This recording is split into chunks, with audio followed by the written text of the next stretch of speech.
নমস্কাৰ শিক্ষাগুৰুসকল আপোনালোকৰ বহুতে মোক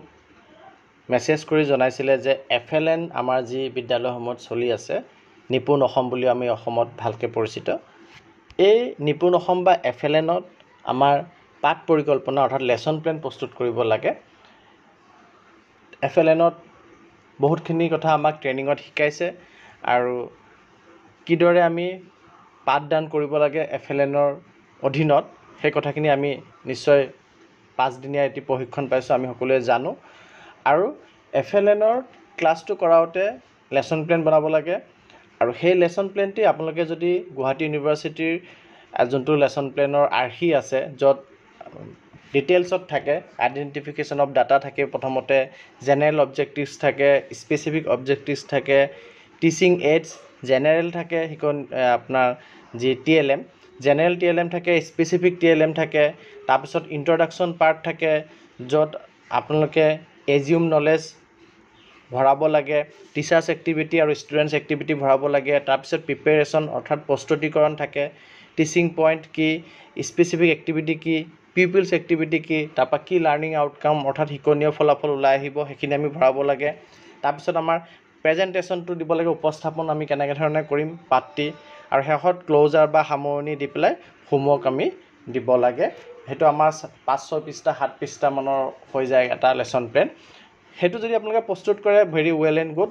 মই যোনটো লেসন প্ল্যান আপোনালোকক দেখাব গৈ আছো মই হেতু অতি সৰল সহজকে ছুটিকে বনাই পেলাই আপোনালোকক দেখাব গৈ আছো কিন্তু এটো মিনিং এটো নহয় যে মই আপোনালোকক এটো ৰিকমেন্ডেশন কৰিছো আৰু সেই গুৱাহাটী ইউনিভাৰ্চিটিয়ে দিয়াটোক মই এভয়েড কৰিছো আপোনালোকে যদি হেতু বনাই ভেৰি ওয়েল এণ্ড গুড কিন্তু মোক আপোনালোকৰ ফালৰ পৰা বহুকেজনে মেছেজ কৰিছিল যে এটি সহজকে FLNৰ এটা লেসন প্ল্যান আৰ্হি দেখাব লাগে মই আজি ভিডিঅ'টোত আপোনালোকক এটা সহজ সৰল ছুটি FLNৰ লেসন প্ল্যানৰ আৰ্হি দেখাম ভিডিঅ'টি শেষলৈকে চাই ভাল পালে লাইক এণ্ড শ্বেয়াৰ কৰিব আৰু চেনেলটো যদি এতিয়াও সাবস্ক্ৰাইব কৰা নাই কাইন্ডলি সাবস্ক্ৰাইব কৰিব আপোনালোকে পাঠ পৰিকল্পনাটো বনাব যাতে বিষয় গণিতৰ মই দেখাব গৈ আছো গণিত বুলি লিখিলে পাঠ নং নামটো লিখিব সময় 40 মিনিট 60 মিনিট আপোনালোকৰ ইচ্ছা আপোনালোকে দুটাই লিখিব পাৰে 40 মিনিট ম্যাথছৰ ক্লাছ 60 মিনিট কৰিব দিছে মই ইয়াত গুটে 60 মিনিটত কি কৰিব লেসন প্ল্যানটো মই 40 মিনিটত বনাম কিন্তু 60 মিনিটত কি কৰিব মই হেতুকো জনাম আৰু কোন শ্ৰেণী কৰিব হেতু আপোনালোকে লিখিব ইয়াত শিকনীয় ফলাফল ইয়াত লিখা আছে আপোনালোকে দেখা পাই আছে যে এটা অংক বিশিষ্ট সংখ্যাৰ অৰ্থাৎ 9 লৈ হৰণ কৰিব পাৰিব শিকন সমল অৰ্থাৎ TLM হিলগুটি দিয়া চলাৰ কাঠি চক ডাস্টাৰ বোৰ্ড আমি ব্যৱহাৰ কৰিম আৰু নতুন শব্দ শিকিব হৰণ শব্দটো হতে আগে পিছে পাই আহা নাই নতুনকৈ শিকিব আৰু পূৰ্বজ্ঞান পৰীক্ষা আমি কৰিব লাগিব পূৰ্বজ্ঞান পৰীক্ষাত কি কৰিব 1 ৰ পৰা 99 লৈ সংখ্যাবোৰ বুজি পোৱা আৰু বিয়োগৰ ধাৰণা হোৱা পাছলৈ হৰণৰ সাধাৰণ ধাৰণা হোৱা এখিনি আমি পূৰ্বজ্ঞান পৰীক্ষা কৰিব লাগিব 1 ৰ পৰা 99 লৈকে তেওঁলোকে সংখ্যাবোৰ বুজি পায় নে নাপায় যদি সংখ্যাই বুজি নাপায় তেতিয়াহলে হৰণ শিকাব নহবগে বা বিয়োগৰ ধাৰণা তেওঁলোকৰ আছে নে কেনেকৈ কমি আহি আছে যোগৰ ধাৰণা আছে নে কেনেকৈ বাঢ়ি গৈ আছে সেইখিনি তেওঁলোকে জানে নে নাজানে সেইখিনি আপোনালোকে চাব লাগিব আৰু সম্ভাৱ্য ভুল কি কৰিব পাৰে লছলে হেতু আপোনালোকে মেনশন কৰি ৰাখিব পাৰে শিশুৱে সংখ্যা অনুসৰি কোনো বস্তু ভাগ কৰিবলৈ অসমৰ্থ হ'ব পাৰে অৰ্থাৎ আপুনি সংখ্যা অনুসৰি ভাগ কৰি পেলাই হৰণ শিকাব গৈ আছে আৰু সেই হৰণ শিকাব যাওতে তেওঁলোকে সেই ভাগ কৰিব নোৱাৰিবও পাৰে আপোনালোকৰ লগত তাৰ পিছত আপোনালোকে আহক 10 মিনিট সময় পৰিচয় কৰাম চেপ্টাৰটোত ইন্ট্ৰডাকশন হ'ব আৰম্ভণিটোত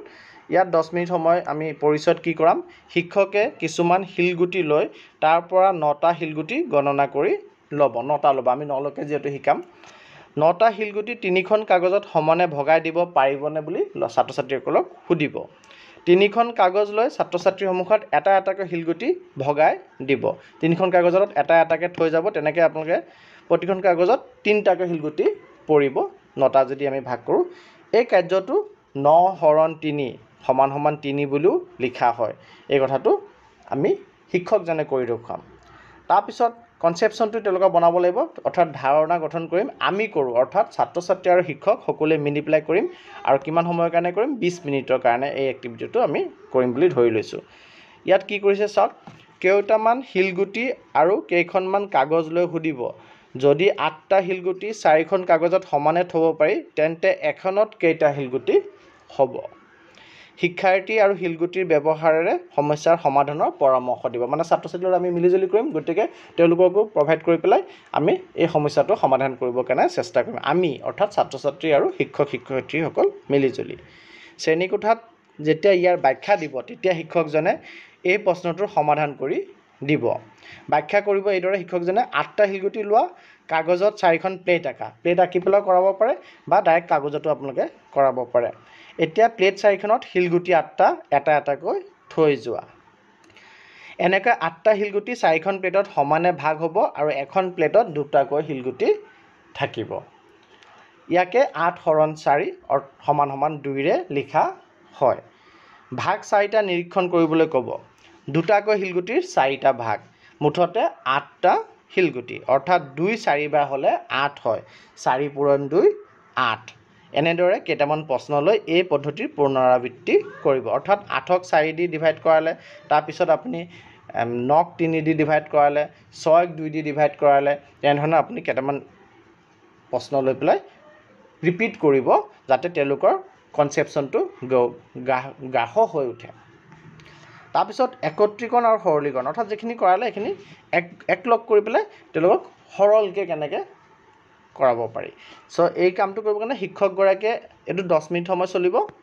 আৰু শিক্ষকগৰাকীয়ে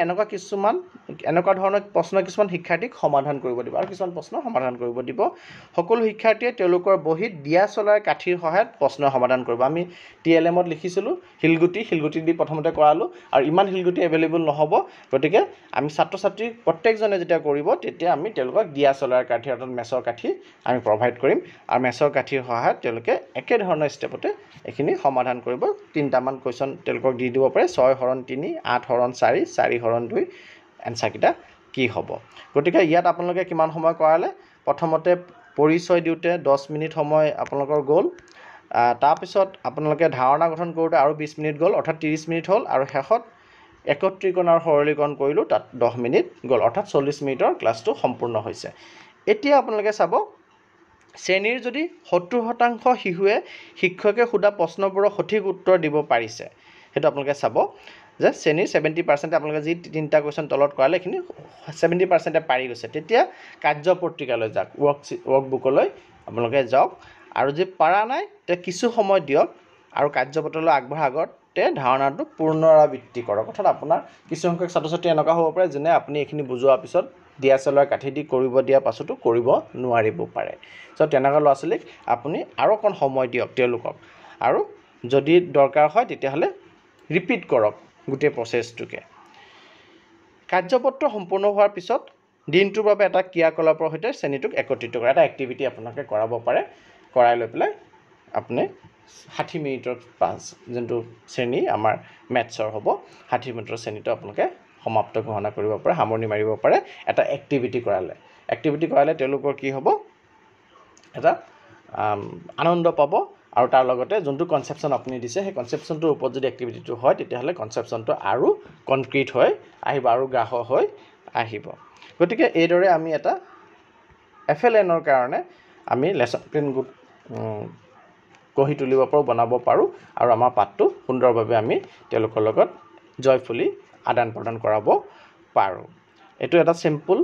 আপোনালোকৰ কাৰণে দিয়া হৈছে আৰু অতি সিম্পলকৈ বনোৱা হৈছে মই আকৌ ৰিপিট কৰিছোঁ আপোনালোকে যদি গুৱাহাটী ইউনিভাৰ্চিটিৰ ফালৰ পৰা যোনটো স্যাম্পল দি থোৱা আছে সেই মতে যদি কৰে তে ভেৰি ওয়েল এণ্ড গুড কিন্তু এইটো মই সৰুকৈ সিম্পলকৈ কিদৰে আমি পাঠ পৰিকল্পনা এটা বনাই লৈ পেলাই পাঠৰ আদান প্ৰদান কৰাব পাৰোঁ তাৰ ডেমো এটা মই আপোনালোকক দিলোঁ কাইণ্ডলি ভিডিঅ'টি শ্বেয়াৰ কৰিব যদি ভাল পাইছে আৰু চেনেলটো যদি এতিয়াও সাবস্ক্ৰাইব কৰা নাই কাইণ্ডলি সাবস্ক্ৰাইব কৰিব ধন্যবাদ